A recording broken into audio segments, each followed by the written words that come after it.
Hi, I'm Diedricksen, live from the dark and dank recesses of my asbestos-filled basement here.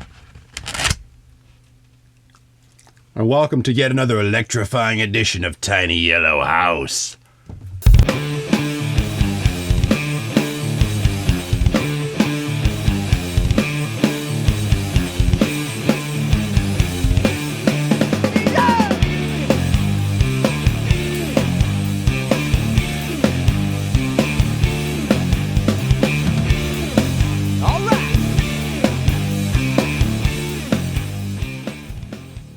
Now this time around for make/TYH, see how I abbreviate things there? LOL. Sorry, STFU. This time we're going simple, and I'm talking French fried potatoes, sling blade simple, with a project that is a means to hide your cash, your contraband, or whatever the heck you don't want others finding. It's a fake Junction-Box Stash Spot. Now the reason behind this, it's kind of the unexpected, because hiding money in a mattress, forget about it.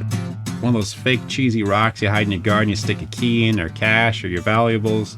Yesterday's news. Hiding money behind a picture. Brother, please!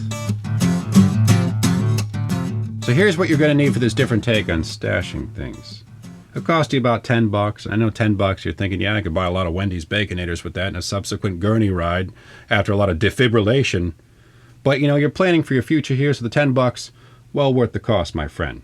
You're going to need a power drill or a screwdriver, a drill bit. You're also going to get yourself a junction box and a cover, plastic or metal one will do. You want some drywall screws, some scrap Romex wire. You can buy this stuff or just look around, you can find it. And some wire cutters, snips, or shears. You'll also need some plastic cable connectors, like these, to make the job look official, especially in this economy, if your would-be robber happens to be a former master electrician. Now the basic idea behind this junction box safe or hiding spot is that you're going to pretty much have to be off your rocker or out of your gourd if you're robbing someone to start looking around in something that looks like this. So here's all you do, so easy and cheesy. You can probably do this in about 12-13 minutes.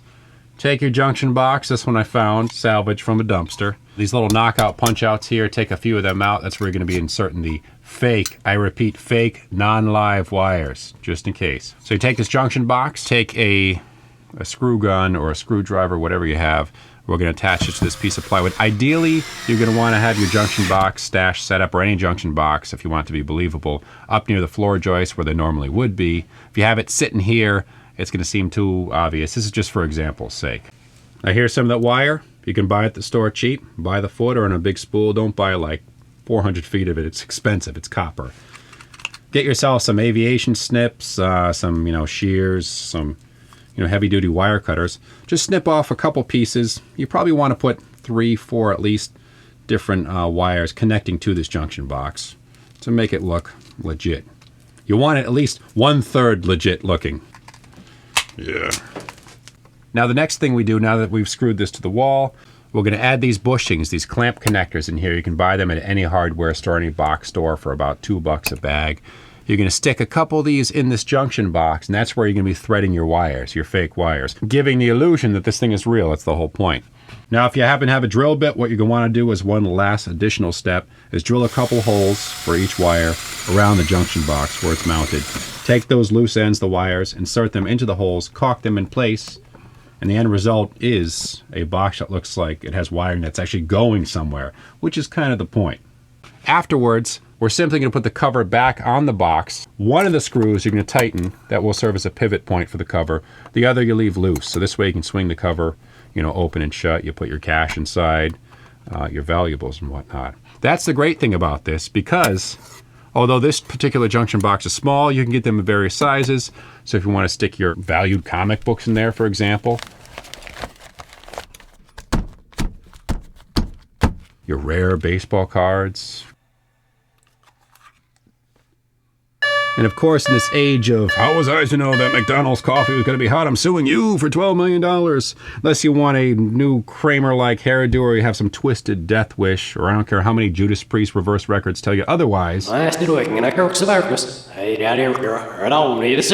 Never ever hide your stuff in a real deal live wire junction box.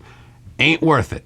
And that's the general, far from rocket science, Neanderthalithic, I'm making up words here. Don't stop me now. Hey, I have an IQ of 32 and still could handle this project. Till next time, my name's Diedricksen for Tiny Yellow House and Make Magazine. Thanks for watching. We'll see you next time.